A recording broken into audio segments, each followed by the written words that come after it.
Good evening and welcome to Silhouettes at Sunset, where I talk about various gaming related topics and news.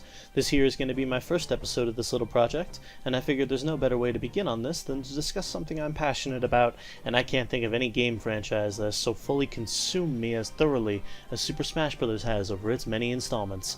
I've been playing Smash since the very beginning on the Nintendo 64, and when Nintendo announced the new Super Smash Bros. For the Nintendo Switch at their last Nintendo Direct, I felt a fighting spirit ignite in my soul like no other game could bring me. And riding out this hype train is going to be quite the experience for all of us, let me tell you. Now, I know I'm a bit late to the Smash video party, but I'd rather say what I have on the subject while I still can before Nintendo gets around to revealing more information on the game and kills some of the fun of speculation for us all. There's only a month until E3 2018, and that's going to be absolutely loaded with news on our coming Smash title, so let's have some fun with it while the iron's still hot, shall we? Now, Nintendo announced the game at the tail end of a Nintendo Direct with a terrifyingly ominous smashing sun sitting behind a small section of the cast. And while most are somewhat unclear, we are shown Mario, Link in his Breath of the Wild costume, and the Inklings in clear lighting, confirming those three characters at least, while keeping some others in the shadows for us to attempt to pull out a microscope on and try our damnedest to make out. Now, I won't be doing that today, but I do want to talk about some other aspects of this news, like how the game is supposedly coming in 2018, only 2.5 years after development was finished on the last entry in the series. Most of us look at that amount of time and think that this just has to be a port, thinking that there's just no way that this game can be a new title built from the ground up in that time. But I think a bit differently myself. You see, just because that's not very much time between titles doesn't actually mean very much as to whether the game is a completely new title or not. For one, when a development team really knows what they're doing with their game, it's possible that they could power through it very quickly. Look at the Pokemon series, where Game Freak has gotten so good at what they make that they can make several new titles and have them all release only a year apart. Now, a big part of this is also in the engine for the game, as having to make a new engine in the way Nintendo often does can greatly increase the length of the development time. However, if they cut out having to make a new engine, they would shorten that time drastically, making a 2-year time frame much more likely. It's possible that they could take the engine from either of the previous games, Super Smash Bros. For 3DS and Wii U, and lower their workload, which is what I lean on for what they're doing this time around. Some of you may be thinking that this would mean that it may as well be a port if it runs on the same engine, but in truth it could be almost completely different still. Look at Xenoblade Chronicles X and Xenoblade Chronicles 2, which both run on the same engine but play drastically different from each other. The engine may be the same base, but what they molded into from there may be almost nothing like our last entry in the series. It could even play dramatically different from its predecessors for all we know. It could suddenly play like an arena fighter akin to the Naruto Ninja Storm series if they wanted to. We just don't know yet. However, while I would like to see them shake things up in some crazy way and try something new, assuming the general gameplay style stays the same, what are some things we can hope to return from the previous games? I'm sure Classic Mode will stick around, as what good fighting game doesn't have an arcade mode to play around in? But can we hope for some other game modes to return as well? Like perhaps an adventure mode, which was sorely missed in Smash 4, dropped presumably in favor of Smash Run and Smash Tour game modes. But as it was so well missed, if Mr. Sakurai has been listening to his fans, beyond the millions of character requests I'm sure he hears on a daily basis, perhaps he'll go for it and bring it back in some form.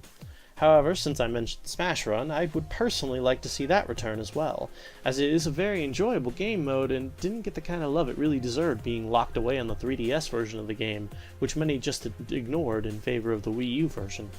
Now, I'm going to be a real oddball on some modes that I would like to see return and say the original Special Mode selection. You see, in Brawl and Wii U, Special Mode is limited to these little toggle options, but ends up leaving some possibilities restricted and overall removes some of the fun from me.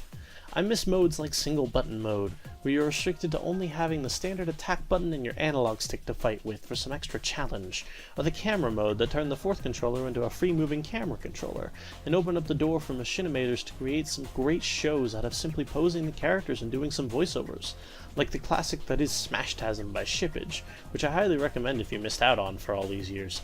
It's still a surprisingly good watch today. Too bad it went the way of my dad several years ago, but I'll always hope it finally comes back with that gallon of milk. Please? Another mode I hope comes back is Special Orders mode, or more specifically, I want Crazy Orders to come back. In Crazy Orders, you take on a series of little challenges on one health bar, trying to go as many rounds as you can while taking as little damage as you can, in hopes of earning better prizes the more rounds you clear.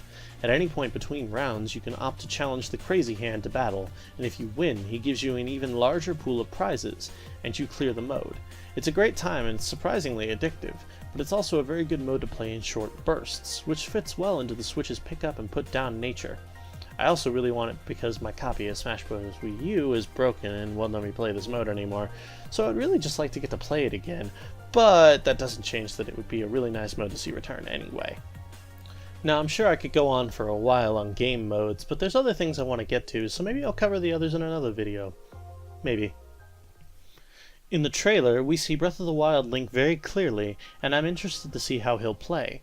Will he still play the way previous Links have? Will he have a new moveset to go with his new look? Or will Breath of the Wild Link be a completely different character from the traditional Link?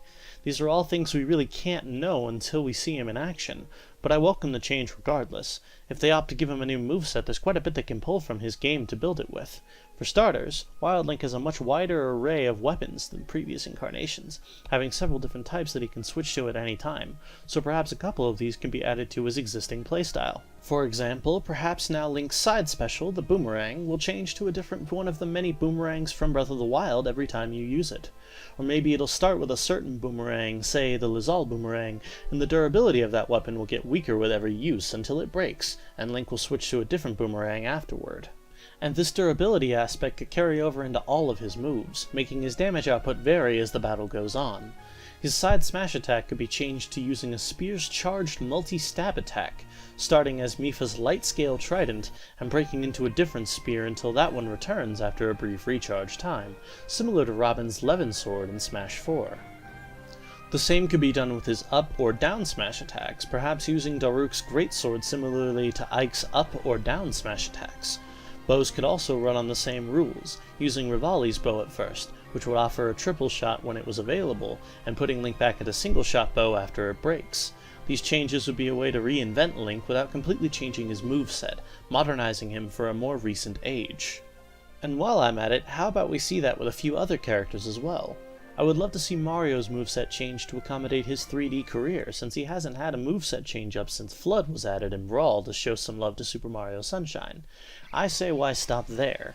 Why not make his up special recovery into his spin maneuver from the Mario Galaxy games, and have either his side or center special be for throwing Cappy out? Or perhaps make Cappy his side smash attack, with Cappy staying out for longer depending on how long you charge the attack for, creating a bouncing platform for Mario to either jump off of himself, or to get other players to jump on instead to either launch them into an attack of his, or possibly make them overshoot a platform. Though I guess it would be more true to the spirit of Odyssey if you had it be a special move, so that it could be used in the air for Mario to recover with. Who else could we potentially modernize in the possible returning roster? Well, while it's just as likely that he'd get cut, I'd like to see Dark Pit return alongside regular Pit, but with a bigger focus on the other weapons from Kid Icarus Uprising. After all, his final smash included using Dark Pit Staff, only 4 of the weapons from Kid Icarus Uprising got used for any attacks in both of the Pit's movesets, and this is almost an insult to the sheer flexibility of that game's weapons. Dark Pit could use the bow still for his center special attack, as the silver bow is a staple of his design. But how about we have him use the Gowl Blade for his standard physical attacks, and throw in the Pandora Claws for his side special, giving him a dash attack similar to Ike's side special attack.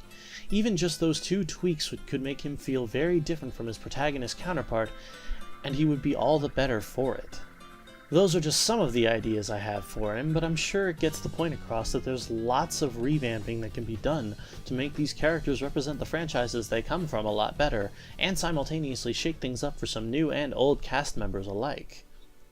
Now the last big thing I want to talk about is the part everyone's been waiting for, the new challengers, the guest characters. Who all would I like to see added to the new game, right?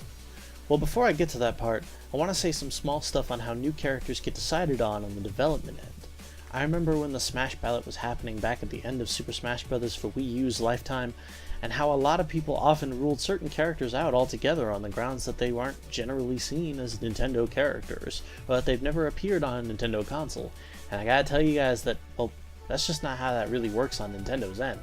After all, we ruled characters like Cloud Strife out on those grounds, but he ended up as a DLC character in the end and stunned all of us, I'm sure.